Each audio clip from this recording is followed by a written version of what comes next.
ശബരിമല സ്വർണ്ണക്കൊള്ളയിൽ നിർണായക വഴിത്തിരിവ്. ബെല്ലാരിയിലെ വ്യാപാരി ഗോവർദ്ധനിൽ നിന്നും അടിച്ചുമാറ്റിയ സ്വർണം SIT കണ്ടെടുത്തു.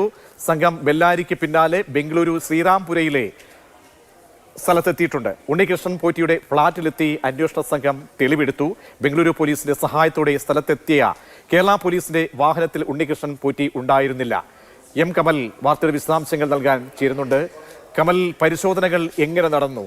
ഈ സ്വർണം അത് ഒരുക്കിയ ഭാഗം അത് കണ്ട് എടുക്കുമ്പോൾ അതിൻ്റെ പിന്നാമ്പുറം സംബന്ധിച്ച് വളരെ പ്രധാനപ്പെട്ട ഒരുപാട് സംശയങ്ങളുണ്ട്. ഇതിൽ സ്ഥിരീകരണമടക്കം വരേണ്ടതുണ്ട്. 2019 ബന്ധപ്പെട്ട് ഉള്ള സ്ഥിരീകരണം ആ തൊണ്ടി മുതൽ തന്നെയാണോ എന്ന കാര്യത്തിലൊക്കെ ഇനി അറിയിപ്പായി വരേണ്ടതുണ്ട്, സ്ഥിരീകരണം വരേണ്ടതുണ്ട്. എന്തൊക്കെ പരിശോധനകൾ നടന്നു? ഇനിയുള്ള SITയുടെ പ്ലാനിങ് എന്താണ്?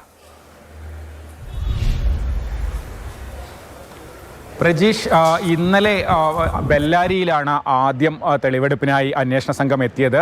കേരളത്തിൽ നിന്ന് പുറപ്പെട്ട SIT സംഘം ഉണ്ണികൃഷ്ണൻ പോറ്റിയുമായി നേരെ ബെല്ലാരിയിൽ പോകുന്നു. അവിടെ വെച്ച് ഗോവർദ്ധൻ്റെ കയ്യിൽ നിന്ന് ഈ ഉണ്ണികൃഷ്ണൻ പോറ്റി വിൽപ്പന നടത്തിയ സ്വർണം കണ്ടെടുക്കുന്നു. അവിടെ ആ സ്വർണം കണ്ടെടുത്ത ശേഷമാണ് ഇന്നലെ രാത്രിയോടെ ബംഗളൂരുവിലേക്ക് സംഘം മടങ്ങുന്നത്. ബംഗളൂരുവിൽ ഇന്ന് പുലർച്ചെ 2 മണിയോടെ അന്വേഷണ സംഘം എത്തുന്നു. ബംഗളൂരുവിൽ ഗവൺമെൻറ് ഗസ്റ്റ് ഹൗസിലാണ് അവർ തങ്ങുന്നത്. എന്നാൽ അത് കഴിഞ്ഞ തെളിവെടുപ്പിനായി ഉണ്ണികൃഷ്ണൻ പോറ്റിയുടെ ശ്രീരാംപുരയിലെ ഫ്ളാറ്റിലേക്ക് എത്തുമ്പോൾ അന്വേഷണ സംഘത്തിലെ 4 ഉദ്യോഗസ്ഥർ മാത്രമേ ഉണ്ടായിരുന്നുള്ളൂ. ഉണ്ണികൃഷ്ണൻ പോറ്റിയെ ഗസ്റ്റ് ഹൗസിൽ തന്നെ നിർത്തിയാണ് ഉദ്യോഗസ്ഥർ ഈ അപ്പാർട്ട്മെൻറ്റിലേക്ക് എത്തിയത്. ഇപ്പോഴും ഇവിടെ പരിശോധന തുടരുകയാണ്, തെളിവെടുപ്പ് തുടരുകയാണ്. കേരള പോലീസിലെ 4 ഉദ്യോഗസ്ഥരാണ് ഉള്ളത്. 4ാം നിലയിലെ അപ്പാർട്ട്മെൻറ്റിൽ രാവിലെ 9:15 അവർ കയറിയതാണ്. പിന്നീട് പുറത്തേക്കേ വന്നിട്ടില്ല. കർണാടക പോലീസും ഒപ്പമുണ്ട്.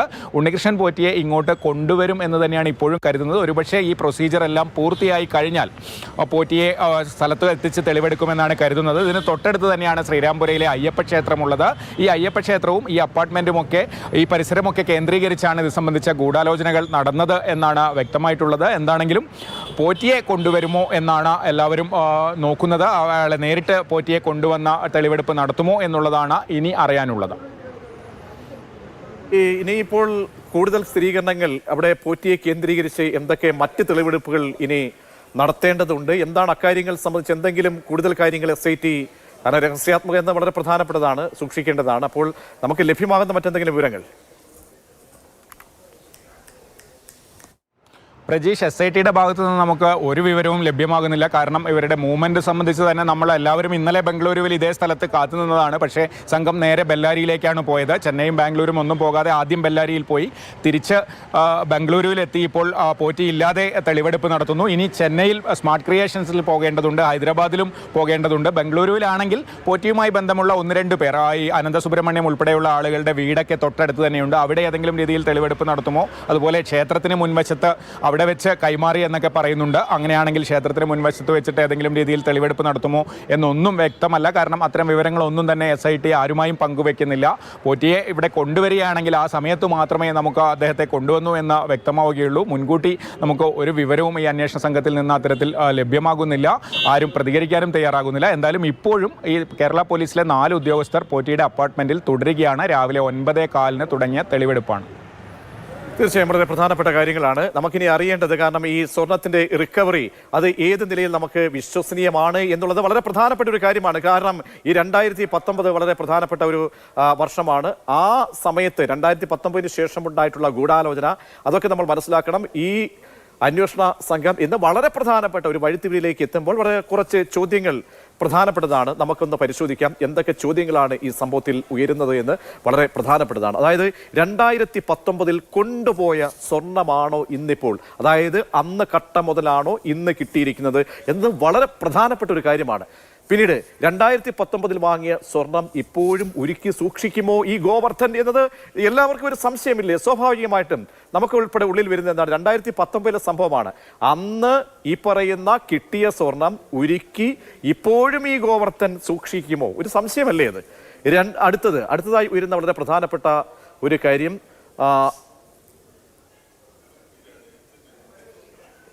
2019 വാങ്ങിയ സ്വർണ്ണമാണ്. അപ്പോൾ അവിടെ കൊണ്ടുപോയ സ്വർണ്ണമാണ്. അപ്പോൾ അത് ഇങ്ങനെ പ്രധാനപ്പെട്ട ഒരുപാട് കാര്യങ്ങൾ ഇപ്പോൾ നമ്മളുടെ മുന്നിലേക്ക് തെളിയുമ്പോൾ, കാരണം ഇനിയുള്ള ചോദ്യം എന്നത് ഈ സംഘം മാത്രമാണോ ഉള്ളത്? കാരണം ഉന്നതരിലേക്കടക്കം പല പരാമർശങ്ങളും ഹൈക്കോടതി തന്നെ മുന്നോട്ട് വെച്ച സാഹചര്യമുണ്ട്. അപ്പോൾ അത്തരത്തിലൊക്കെ ഉന്നതതലത്തിലേക്ക് അന്വേഷണം നീങ്ങുമോ, SITയുടെ അടുത്ത പ്ലാനിംഗ് എന്താണ് എന്നത് വളരെ പ്രധാനപ്പെട്ടതാണ്. ആ ഒരു ഘട്ടത്തിലാണ് ഇപ്പോൾ ഒരു പ്രതികരണം വരുന്നത്. ഈ സ്വർണ്ണക്കുള്ള കേസിൽ അന്വേഷണ സംഘം വിളിച്ചിരുന്നു എന്ന് ബെല്ലാരിയിലെ ജ്വല്ലറി ഉടമ ഗോവർദ്ധൻ സ്ഥിരീകരിക്കുന്നുണ്ട്. വിശദാംശങ്ങളെല്ലാം SITയോട് പറഞ്ഞിട്ടുണ്ട്. താൻ തെറ്റായി ഒന്നും ചെയ്തിട്ടില്ല, കോടതിയിൽ നിൽക്കുന്ന കാര്യമായതിനാൽ കൂടുതലായി ഒന്നും പ്രതികരിക്കാനില്ലെന്നും ഗോവർദ്ധൻ പ്രതികരിച്ചു. ഗോവർദ്ധന്റെ പ്രതികരണത്തിലേക്ക്. ಬಳ್ಳಾರಿಗೆ ಬಂದಿದ್ರು SIT ಅವರು ನನ್ನ ಕರೆದಿದ್ರು ಲಾಸ್ಟ್ ವೀಕ್. ನಾನು ಹೋಗಿದ್ದೆ, ಟ್ರಿವಾಂಡ್ರಮ್ಗೆ ಹೋಗಿದ್ದೆ. ಅವರೆಲ್ಲ ಏನೇನೆಲ್ಲ ಡೀಟೇಲ್ಸ್ ಎಲ್ಲ ಕೇಳಿದ್ರು. ಕೋರ್ಟಲ್ಲಿ ವಿಚಾರ ಇರೋದ್ರಿಂದ ನಾನು ಭಾಳ ಮಾಹಿತಿ ಕೊಡೋಕ್ಕಾಗಲ್ಲ. ಇದು ವಿಚಾರ. ಅವ್ರ ಡಾಕ್ಯುಮೆಂಟ್ಸ್ ಎಲ್ಲ ಕೇಳಿದ್ರು. ನಾನು ಆ್ಯಕ್ಚುಲಿ 35 ವರ್ಷದಿಂದ ಶಬರಿಮಲೆಗೆ ಹೋಗ್ತಾ ಇದ್ದೀನಿ. ನಾನು ಅಯ್ಯಪ್ಪ ಡ್ಯೂಟಿ, ನನ್ನ ಪ್ರಾಣನೇ ಅಯ್ಯಪ್ಪ ಬಿಟ್ಟರೆ ಬೇರೆದೇನೂ ಇಲ್ಲ. ನಾನು ಎಂಥ ಅಯ್ಯಪ್ಪ ಸ್ವಾಮಿ ಭಕ್ತ ಅಂತ ಪ್ರತಿಯೊಬ್ಬರಿಗೂ ಗೊತ್ತು. ಸಪ್ರೇಟಾಗಿ ಹೇಳೋ ಅವಶ್ಯಕತೆ ಇಲ್ಲ. ಬಟ್ ನಾವು ತಪ್ಪು ಮಾಡಿಲ್ಲ, ನಾವು ತಪ್ಪು ಮಾಡೋದೂ ಇಲ್ಲ, ತಪ್ಪು ಮಾಡೋ ಆಲೋಚನೆಯೂ ಬರಲ್ಲ. ഈ സംഭവത്തിൽ, ഈ തിരക്കഥയിൽ വളരെ പ്രധാനപ്പെട്ട ഒരു വഴിത്തിരിവ് എന്ന് പറയുന്നത്, ഒരു പോയിന്റ് എന്ന് പറയുന്നത്, ഇതിലെ തൊണ്ടി മുതൽ വീണ്ടെടുക്കുക എന്നുള്ളതായിരുന്നു. ആ തൊണ്ടി മുതലാണോ വീണ്ടെടുത്തിരിക്കുന്നത്? ഈ പറയുന്ന കാര്യങ്ങളെല്ലാം SITക്ക് മുന്നിലേക്ക് ലഭ്യമാകുന്ന ഈ കാര്യങ്ങളെല്ലാം തന്നെ അത് നമുക്കങ്ങ് വിഴുങ്ങാൻ, അപ്പോൾ തന്നെ കേട്ടങ്ങ് വിഴുങ്ങാൻ പറ്റുന്നതാണോ? കാരണം ഈ സ്വർണ്ണമൊക്കെ തന്നെ ഞാൻ നേരത്തെ ചോദിച്ചതുപോലെ ഒരുക്കിയതാണോ, അല്ലെങ്കിൽ ഇത്രയും നാളതൊക്കെ ഉപയോഗിക്കുമെന്നുള്ള കാര്യത്തിലൊക്കെ തന്നെ ഒരു സ്ഥിരീകരണം വേണം.